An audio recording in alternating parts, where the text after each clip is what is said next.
Good morning. My name is Major Ryan Strength, and today I'll be going over pilot retention measures within the U.S. Air Force and are they working for the Mobility Air Forces.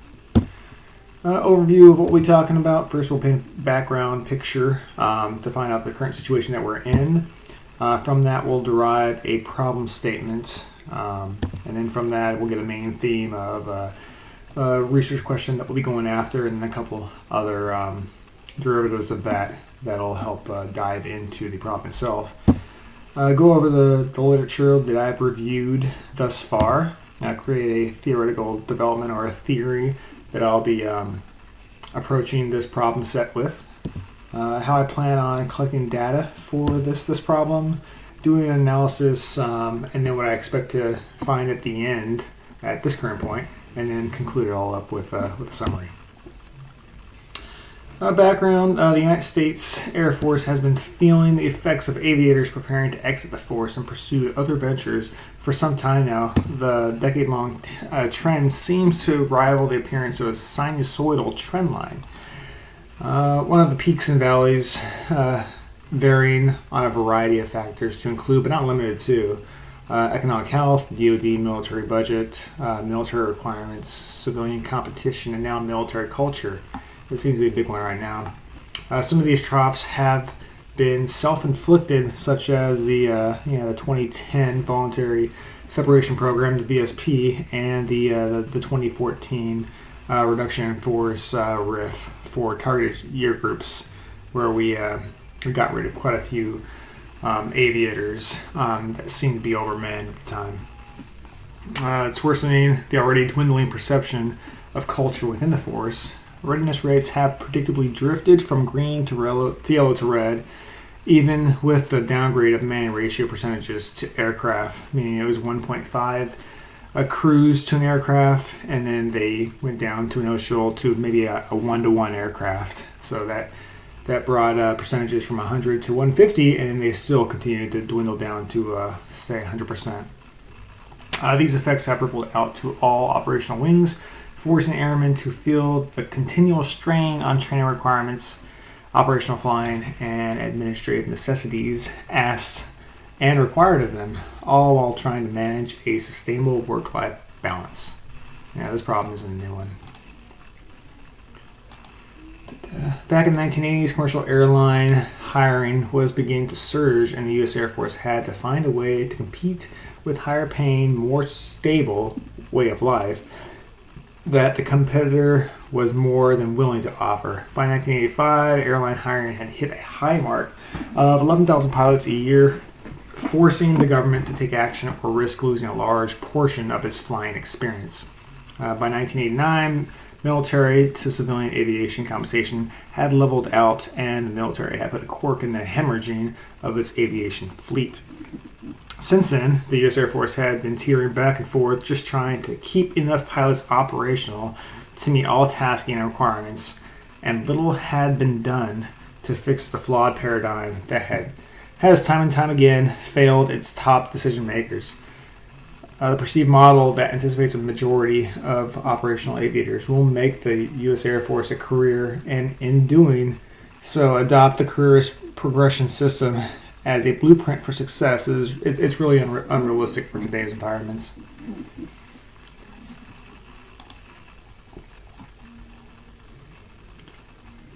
Okay, from a study performed by the HAF Aircrew Crisis Task Force in 2019, the following four major areas were identified as areas that weighed on a pilot determining if they wanted to separate from the U.S. Air Force or continue to serve.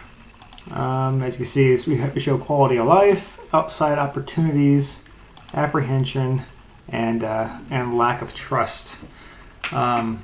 These all seem to be the same theme time and time again.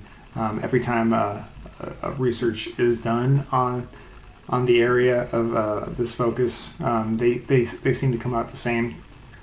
It's not always money, which is it seems to be highlighted in mass articles out in the media, but a lot of it is quality of life, taking care of your family, and those sorts of things. Lastly, the study showed that spouses continue to be a top influencer on whether an airman decides to stay or leave the Air Force, mirroring aircrew concerns, purse tempo, and time away from their home, doing training, deployments, what have you. And work-life balance affects spouses as well. Their top concerns include a myriad of things. Background, as you see, the major airline hiring rate and aviation bonus take rate are inversely parallel, which makes sense from a holistic view. When airlines are not hiring, aircrew tend to take the bonus, and when airlines are hiring, they tend not to take the bonus, allowing them to have their ADSC expire and give them the opportunity to exit. Negative correlation here is a negative 0.81. The correlation is when two variables, such as the values of one variable increases, the other decreases. So if you exclude years following 9/11 and the Gulf War, the entire one from 1990 is negative 0.81. And as you can see here, the take rates seem to be dwindling from fiscal year 14 to 18 and beyond. 11Ms have gone down quite a bit. Looks like 12%, and 12Ms, the combat system officers, are pretty low as well. Problem statement for my research project. In recent years, mobility pilots have been turning down the aviation bonus in droves and have subsequently left active duty to pursue other ways of employment. This massive aviator reduction in staffing across the board has lowered overall readiness levels by 28% in the last 10 years and increased the operational strain from wing to wing. Research questions that I've derived from that problem statement. How effective is the U.S. Air Force addressing the pilot retention crisis by managing the variables influencing the leave? And sub-questions from that. How has aviation bonus offered to aviators in recent years influenced a pilot's decision to leave the military? From a lot of the reading, it seems to be pretty low on the priority list, but it is on the list nonetheless. How has the short number of year-long deployments affected an aviator's decision to leave the U.S. Air Force? A lot of it being from the reading of current literature is just transparency. A lot of the aviators want to know where they are in the chopping block. How has the influx of civilian employees into the operational squadron affected the day-to-day climate? A lot of civilians are being put into squadrons to take over administrative duties and allow pilots and aviators to focus on their day-to-day mission and not just additional duties. And what factors are influencing pilots to leave? Review of literature. The majority of the literature reviewed include previous advanced studies of air mobility or ASAM graduate research projects. They're all listed here in the bibliography.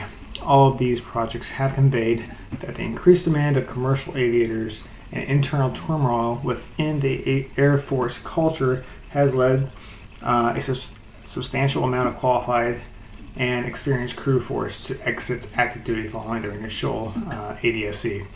Although the reasons for why airmen seem to leave the Air Force remain oddly constant, like I said earlier, culture, transparency, pay, leadership, no study has been able to uncover the effectiveness of our methods used to try and correct that matter. So that's what I'm going to try and do here and see how effective all the things that the Aircrew Crisis Task Force has unveiled and we're currently implementing. We're trying to implement.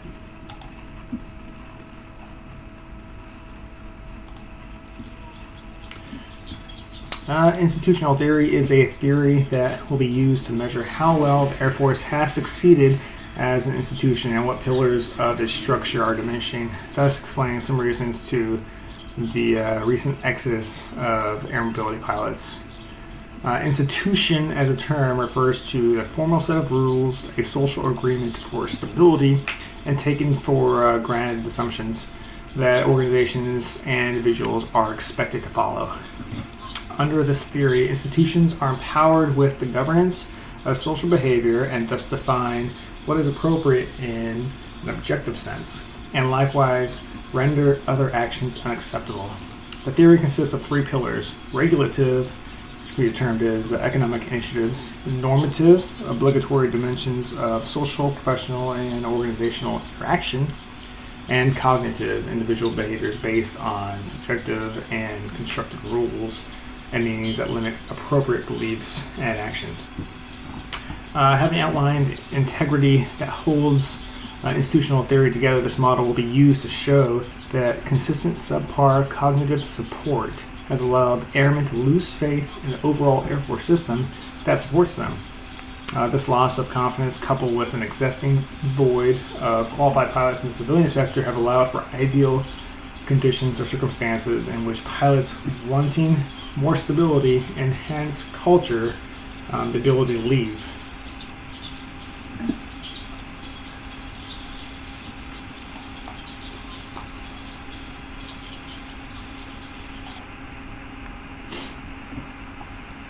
All right, going to data collection. My choice of data is going to be interviews.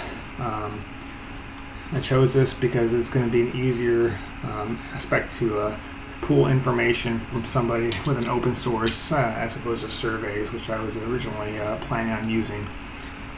So here, research is more than simple fact-finding. It's a systematic process of collecting, analyzing, and interpreting data in order to increase our understanding of phenomenon of interest. Interview is a formal meeting where one or more people question, consult, or evaluate another person. It's a way for researchers just to understand the thought process that exists inside, an inner look at why people behave in the way they do. I'm planning on doing semi-structured, so I don't want to lead the conversation, but I don't want to go not structured at all too. It creates more flexibility, sets the outline for the topics to be covered, but the interviewee responses determine the way in which the interview is directed. It's the most common type of interview process. I plan on trying to do a face-to-face, but if I have to do over the phone or even a video with online responses, then I'll need to do that as well because of the time crunch. I plan on trying to get out the most responses as possible.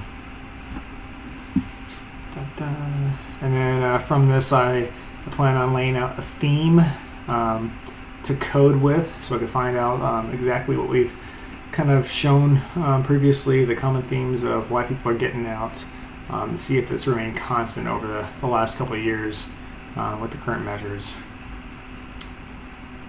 Overcome the poor response rates of survey questions.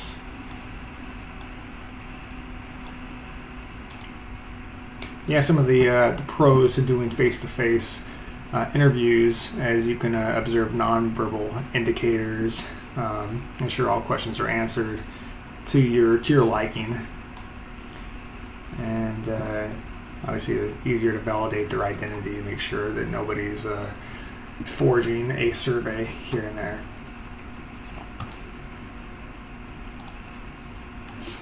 And the analysis, once all data is received from the ACTF Aircrew Crisis Task Force and massive interviews complete with a selected scope of personal fitting to the outlined criteria, I will expect to have qualitative data on the specific priorities ACTF has outlined and how well the selected MAF aircrew believe the program is doing. I usually expect to find the 5 main areas identified as needing to improve: so purse tempo, crew ratio utilization, deployment transparency, better compensation, and lifestyle predictability to being low or below average. The key insight into the results will be how well MAF aircrews see these initiatives progressing. And then from that conclusion or that analysis, I'll formulate a conclusion. Right now, my assumption is, based on the study, MAF and ACTF leaders will have solid evidence on whether the measures that they are currently employing to curb the descending cultures are working to correct it. so that the current measures are actually being effective to some extent. Moreover, the study will reveal which aspects of the initiatives are working better than others and which measure could use some more attention to be more effective. That said, with said evidence, the ACTF and respective MAJCOMs will be equipped or better equipped to employ these corrective measures through future expansive initiatives. So, to conclude, we covered the background of the current situation of pilot retention, formulated problem statements, outlining the key research questions, and then delineated 4 more sub-questions to ask during interviews. Outlined the current theme during a review of the literature over the last 2 decades. Outlined which theory I plan to employ during this research, how I'll plan to collect the data, analyze it, and then my assumed conclusion from it. And here are just a few of the references that I used to make this presentation, but again, I have them all outlined in the paper in the bibliography. Thanks for your time. Bye.